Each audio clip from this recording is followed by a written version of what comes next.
Hey everybody. So the response to my internship video has been immense and overwhelming. Honestly, to a level I never expected. And I never expected the quality of candidates that are willing to accept an internship and work with me. I am beyond humbled by that. And then also too, it makes me very sad about the world overall that there's a plethora of so much talent that exists that has obviously invested a lot of education, real world experience, etc. to AI and AI ventures overall. It's beyond humbling to me is the only way that I can state that. And I want to call it out very obviously as to what it is because I can see it very clearly looking at these submissions, right? So I'm going to call it exactly as I see it. Uh, and it's a known thing. I didn't know the depth of it until this, right? And then so I don't think it's people actually understand it. And then so when ChatGPT was before it was ChatGPT and before it was released, it was and still to this day they utilize a lot of talent from different countries, right? From the global south. And within that, what it occurs and what has occurred is that they utilized this talent and then dumped the talent afterwards. And then so people with masters, with PhDs, and they have OpenAI on their resumes. They have, and I mean, incredible resumes, and then they were just dumped by OpenAI. That's a big one. They all have OpenAI on their resumes. I'm just calling it what it is, right? And how that is, and the amount of people that exist that meet that criteria to me is mind-boggling. And the proof to me is in the amount of submissions that I have gotten in response to that video overall.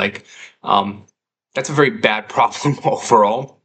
And and what I'll say within that, right, I haven't, I want to take the weekend and go through and make full decisions. I'm going to have to disappoint a lot of very, very, very qualified people. And that makes me sad, but that's the bottom line of what I have been given within this. And then so I'd say, I mean, my next thought within that was if I were ever to be OpenAI or a billionaire or in that position, I would hire every single one of these people, in a second. And this problem wouldn't exist, but I wouldn't also ever let myself get to that, right? It's kind of the mentality that I've thought of for myself. I it has yet to be proven in a real world situation, but I have my logic and my mentality within it is that if I were ever to approach that billionaire status, I would. It's not something that I would ever want or need or etc. I would donate money far, far, far ahead. I just donate my wealth down to significant lower levels than that, and then just start over again. Um, it's an obscene amount of money overall in that concept, and to get to those things. I don't think that it's fair. Uh, Fairness overall is a big concept to me. I think that the world overall is very unfair. Uh, I don't know how to make it fairer, but a lot of, I mean, these things they stick out to me, right? And then so I guess what the one thing that I can do within that and what I want to do is to all of these people that have responded, to anyone that this resonates with, these are my five key takeaways that I've built my life around, right? If I've had to distill my knowledge to five key things, this is it, right? And then so this is kind of my point for this video overall, is just to impart this knowledge onto you, because the bottom line is that the world is not set up in a fair way overall, and it's not set up in within that unfairness. It doesn't reward the smartest, the hardest working, etc. It just flat out doesn't. And then so within that structure, then how exactly does the world operate? And so this is how it operates according to my mind. Step number one is that no one was born with any specific knowledge whatsoever. Even Einstein started off as a baby. Every single person. I start off as a baby. You start off as a baby. Everyone's a baby. And baby doesn't know anything. Baby's complete blank slate, blank information. Some babies get more development and faster development and more nurturing than other babies, etc. And then so they do get set off like on better standards from there, but everyone starts off as a baby is the bottom line overall as far as knowledge goes, right? We all know nothing. And then it's all just accumulated knowledge and experiences from there, from starting off as a baby. Second point within that is that everyone gets roughly the same amount of time. So we start off as a baby and we go through childhood and then we're adults. And then we'll call the average lifespan 70 years, right? Everyone gets roughly 70 years. And then so within that, Alexander the Great conquered 3/4 of the known world before he was 30. Some people do lots of things within their lifespans. Some people do a little amount of things. And then time stacks up very quickly within that, right? Is the bottom line. If you aren't, if you let tomorrow be tomorrow, then tomorrow becomes next week, and then that becomes next month, next year, and then that's 30 years, and then that's a lifetime. And then that's kind of just, I don't know how those things stack up to me, right? And then so I just always try to keep that in mind, and then so I'm always trying to just move forward and make the most out of every single day possible within that, because it's everyone gets same amount of time, right? And then number three, it's if there's a job that exists that's your dream, someone actually exists who does that job. And then I used to think I developed this when I thought of radio DJs and things like that. I was as a kid, that would always be my dream job, right? Because it's they flat out, because they work 2-3 hours a day, and then it's they have a cool job, and then they just go, and then it's just yeah, I get paid more than the average person, probably 3, 4, 5, 6 times more than the average person. I work 2-3 hours a day, and I just go and I talk about whatever I want to talk about, and I get paid to do all that. To me that sounds sign me up. And then I realized within that and then I would be envious of those jobs, and then I realized there's an actual person that does those jobs, right? And then and then so if I want to do those jobs, there's an actual tracks for those jobs, right? And it's very easy. And generally speaking, they hire the people for those jobs that just hang around those jobs. It's really what it ends up being, and kind of how a lot of people shake into those roles. Just pointing that out overall, right? But so it's an important mindset and an important concept to understand overall, that even if it's a very small and limited number of actual windows that exist, the windows actually exist, and there are people that climb through them, right? It's just a matter of consistently over and over again putting yourself in a position to be for that window. And then number 4 is that the world is not designed to promote the smartest people. And then so what drives the world is an illogical equation. And that's kind of what I want to all of this leads up to within my thinking within this, right? Because 1, 2, and 3, it's cool philosophy, but then it's cool philosophy, bro. What's the real world implication of that? It's 4. And then so what does that mean in terms of the real world, and what is this illogical equation? The illogical equation, to me, is very simplistic to think about and very simple to set up. What is the difference between someone that gets paid $15 an hour to do something and someone that gets paid $150 an hour to do something?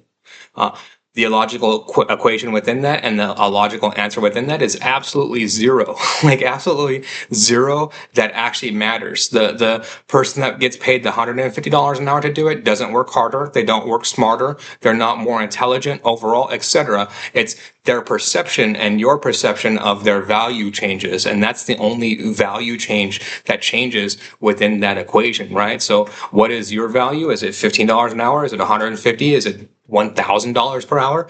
Whatever number that you said it is, right? As long as there's someone that is willing to pay that number, that's your actual value. And it doesn't actually it's not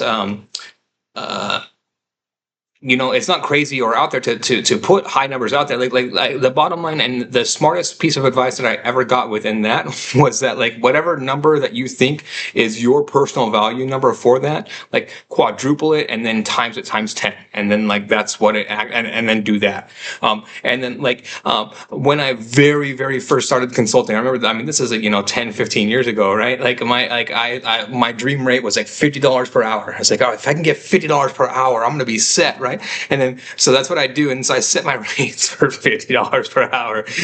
And then I go out there, and then eventually I get someone that is like in a good enough position, realizes my talent, and then essentially pays me my $50 per hour, but then takes me under their wing and is like, bro, like, you're like, I'm charging the client $200 an hour, and like, you need to be charging $200 an hour, like, blah, blah, blah, it's like, well, like, and then I go through these conversations, well, like, $50 an hour is a lot to me. It's like, well, it's not really jack when you have overhead expenses, realizing that you have to market yourself in order for this overall. There's a lot that goes into that, right? And then it's, what are people willing to pay? $50 an hour to you is a lot. $50 an hour to someone else is absolutely nothing.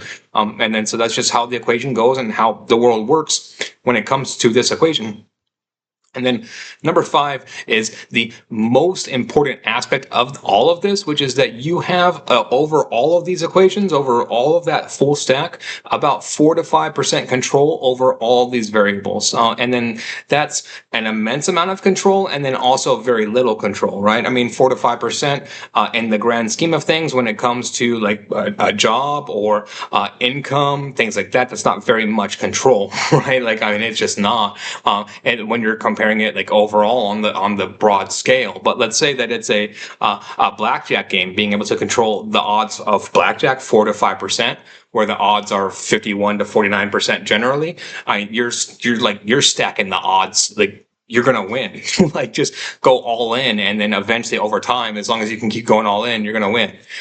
And then, so that 4 to 5% is like the most control that you could ever possibly want. Right. And then, so it all depends on how you look at things. And I guess that's the hidden number 6 within this, right? Is that it's all driven by outlook and by perception. Like, don't ever let perception, outlook, etc. get you down, right? Like, you are defined by you overall, is always the most important thing within this. And then also, like, and then so the last takeaway within that, right? Again, I'm making this because I'm like flat out, I'm going to have to disappoint like a lot of people that have responded, because like I only have one position, and then so the immense amount of quality applications, like beyond quality applications that I've gotten, has been insane. And then so within that, if like it's nothing to do with you overall, it's nothing to do with your experience, like it's I have so I'm looking at like the immense amount of like literal quality that I have to sift through, and then matching that with my at this point I can match it very specifically to the projects that I'm working on and that I need help with immediately, right? Which is like self-driving cars, chatbots and NLP, and brains and anything with regards towards that, like actual brain technology, are the 3 aspects and areas that I'm like playing around with the most at the moment. And this person would be contributing towards the most with research. So I get to take my pick of who has the most experience that is very specifically tailored towards those areas. And that's going to be the person that I pick within this. And then so within that, I'm going to disappoint a lot of quality applicants. And then so within that, this is the least that I can do is my 5 key takeaways of what is most what has helped me overall in life. So hopefully this is at least some help to you. And if you like this type of content, please like and subscribe. Thank you very much.